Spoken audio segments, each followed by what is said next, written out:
This is where the fun begins. Hey y'all, welcome back to my channel. I really hope you enjoyed that intro. I worked really hard on it. If you want to see more intros like that in the future, be sure to subscribe and leave a like as well. With that out of the way, let's get into the build.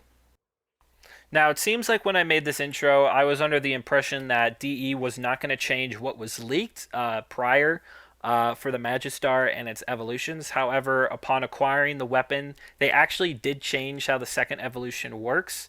It no longer works with power strength, and it actually works with channeled ability. So that meme that I made at the beginning of the video no longer has any weight, and I'm very, very upset by that because I worked very hard on that. I still hope you guys enjoyed it, but as of right now, that meme means literally nothing. So, again, enjoy the video. All right, let's talk about the Sancti Magistar. Now, as far as the evolutions, the first evolution is quite insane. When you have the Incarnon mode active, you get 100% increase to melee damage, 30 initial combo, which is huge, heavy attack wind-up speed, which is huge, and then the sprint speed bullet jump. No one cares about that. All right, Crushing Evolution 2, Crushing Verdict. Now, this one is kind of interesting because according to the leaks about a month ago, this was actually going to be tied to power strength. But it seems like now that it's in game, it's tied to channel active ability. Now, I originally wanted to use Voruna for this because she's her own primer. I had over 150 power strength, and I used Terrify, which is the armor strip. And that's why I made that intro. That's why the intro included Voruna with the meme and Goku. But, you know, I wasn't going to delete it just because they changed it at the last second. I wanted to include it anyway because I worked hard on it, and I hope you guys enjoyed it. But as of right now, it's kind of no longer matters because this is actually requiring a channeled ability for that follow through. Now, however, they label it as fall off. Now, I double checked because normally you guys are always correcting me, which I highly appreciate. You know, I wanna make sure I provide correct information. But I checked the Warframe wiki, and there is no fall off for melee weapons. So I believe this is a typo, and I believe it's supposed to say follow through by 100%, which is quite good because follow through is hard to build into. And if you have a evolution that does it for you, then your melee attacks with plus 1.4 range, which gives you 7 range, is going to be quite good when you also give it over 100% critical chance at base, 134% chance with Sancta Sacrifice Steel in there. It's very, very strong. Now, these are the evolutions I'm using. If you don't want to spec into follow through, then I would go with the other one, which is attack speed. Also very good. And the other ones, I would recommend range if you're doing follow through. You could do heavy attack efficiency, which is nice. But because it already has the initial combo, I don't think you really need to spec into that because you're going to be building your combo so fast anyway. And as far as the other ones, you could do the balance crit chance and the balance status, but I think if you're using a primer, I don't think you want to use that. And as far as getting slash ticks on impact, I don't know about that. They clearly want to have you spec into heavy attacks, which is why they're giving you all these buffs. So I recommend that you use heavy attacks for this. Let's see.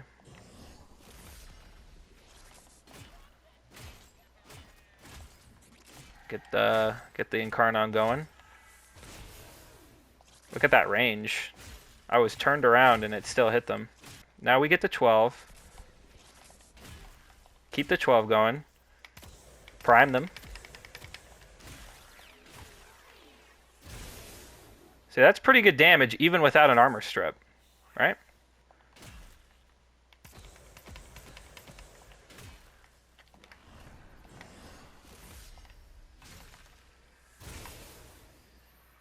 Damage is actually quite nice. But I don't think the 100% follow through is actually affecting because we're getting very different damage numbers. However, not all the enemies had the same amount of status effects on them. So I think this requires a little bit more testing, but I'm 50-50 on this thing actually working properly, especially since the second evolution says fall off. and prime them as much as I can.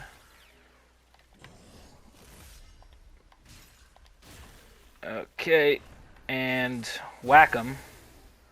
See, the damage is quite nice, and it does kill them all. So you could say it's working. Um, do you really need it though? I don't think so because the Incarnon actually gives you quite a bit of extra damage, and being able to armor strip is, definitely going to be necessary for Steel Path. But if you're not using this weapon in Steel Path, just to show you how much damage this thing can do without it. See, some of them are still alive, and that's with the thing activated, the channeled ability. Why is this guy still rolling? Okay. Um, I mean, that's that. Going back to what Warframe to use this melee weapon with, I would recommend someone either like Voruna or Nekros. Now, like I said, in the intro, I was planning on using this with Voruna because the leaks actually talked about how the follow through was going to tie to power strength. However, seems like they changed it and now it's tied to channeled active ability. So the only active ability that you can channel that is subsumable is Gloom. Now, if you can put that on any frame and then make it work. However, I don't know if it's really worth it at this point because it's a little harder to build into where you could have just before just put 150 plus power strength. So, if you do want to use that, I would recommend someone like Nekros because he already inherently has a channeled ability like Desecrate. Now, I also do have Gloom on here because the whole idea of this build is to not die. And without making a massive video about Nekros right now, the gameplay loop is Shield of Shadows, Arcane Blessing, Equilibrium, Adaptation, and Gloom all effectively make it impossible for you to die. With Shield of Shadows, with the multi-augmented power strength, you are getting about 70%, or excuse me, 90% DR, and adaptation makes it an additional 9%. So you're effectively having about 99% DR, as well as over 2,000 HP that you are constantly refilling because of Equilibrium paired with Desecrate and Despoil, and because Gloom, when you kill something, you get your life force sucked from the enemies added back to your health. So you basically just cannot die with this build. Now, obviously, if you run into a nullifier, it's going to be annoying, but that is the overall idea of this build, is to just not die. Now, it is it is obtainable. Now, it does use 2 Umbral mods, but I don't have Umbral Formas built into this. So this would be 6 Formas across the other mod slots. A brief overview of Voruna. This is going to give you bonus speed, more critical damage, and 100% status when you go with the melee attack. Now, when you kill enemies, it actually extends the duration, so you don't have to apply this every time you want to get a kill. This is going to be your primer. You just attack an enemy with the skill, and you're going to apply basically every status in the game right onto them, giving your condition overload an insane level of damage, especially since you saw at the beginning of the video kind of what I was trying to portray.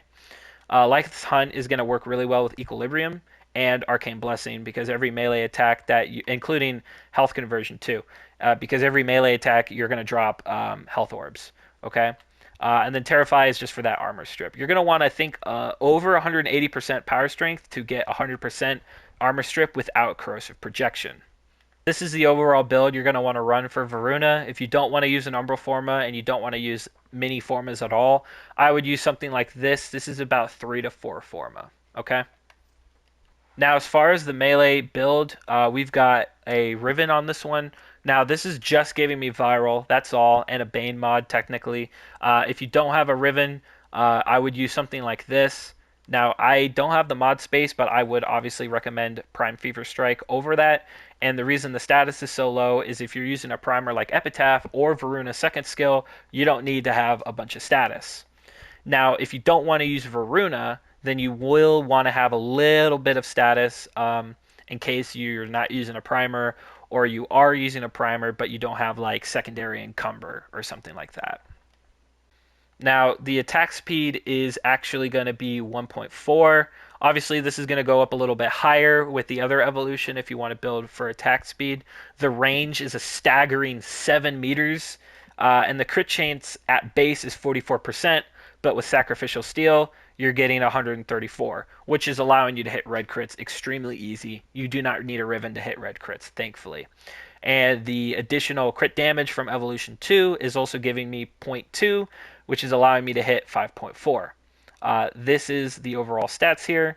Again, the Evolution is giving you an additional 100% melee damage, so you're hitting into the millions, no problem. Thank you so much for watching thus far. Like I said throughout the video, I was very much anticipating for that first evolution to actually work with power strength, and it kind of threw off my whole build slash video ideas. So hopefully I was able to recover and you guys enjoyed the video. I didn't want it to be this long, but for the rest of the video, I'm just going to show some Steel Path gameplay. Enjoy. Alright, so for this, we're actually going to use the attack speed one with only a melee equipped. As you can see, it's quite fast. We're going to also add the heavy attack efficiency. And we're just going to start attacking.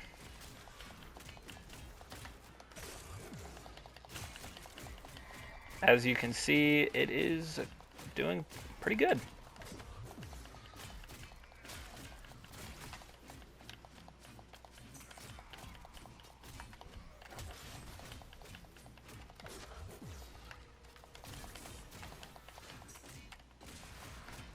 Now, obviously, you'd probably want to do the whole brief respite shield gating thing. I don't like to play that way.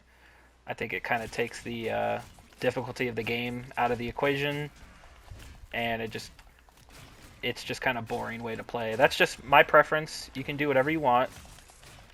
But here we go. Now, here's the problem, too, with running something like Terrify. Now you gotta chase these enemies down. But that's where Gloom would, come into equation here if you wanted to use someone like Nekros, which is why I brought him up in the build. But apply it. You can see the attack speed. Okay, well, they all just died, but there you go. Still have the 10 times multiplier because of her passive. And you see this range. I mean, I'm quite far from them. You do have a little bit of an entryway with the block into attack. If you don't want to attack, you can just spam ground slams, which is something that you could have built into, with the slam radius, but it's not something I was interested in doing. There you go, 14 million roughly.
Yeah,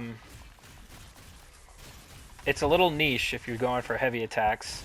It's a little niche, so you probably just want to use this as just a typical melee weapon.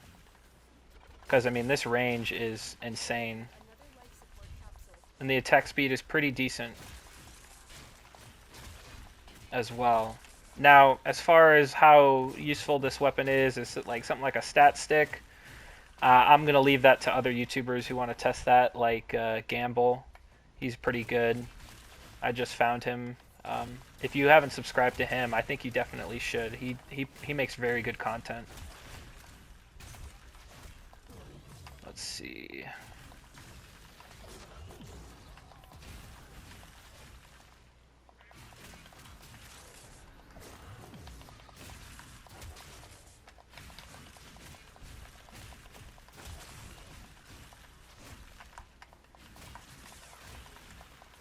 Now the thing with the attack speed is it does require you to only run a melee, which is why I think Voruna is kind of meant for that, because otherwise you have no way to prime your enemies. But Voruna can just prime them no problem.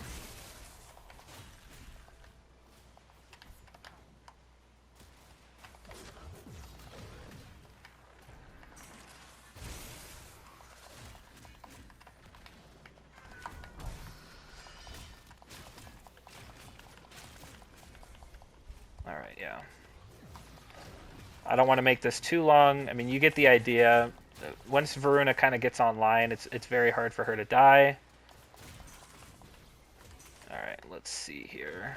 Obviously, I can't strip the armor, but it one-shots them regardless. It's pretty strong.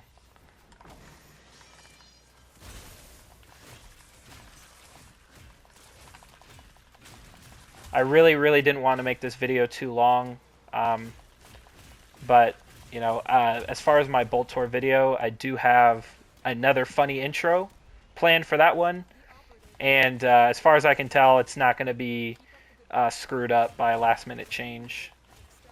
So, I mean, I'm not mad, but I am, like, I guess you could say a little irritated because I thought it was so funny when I made it, but now it just kind of doesn't make any sense. But it is what it is. If you guys like this video, be sure to leave it a like, hit subscribe, yada yada yada, the whole shindig. I will be uploading, you know, more Warframe videos.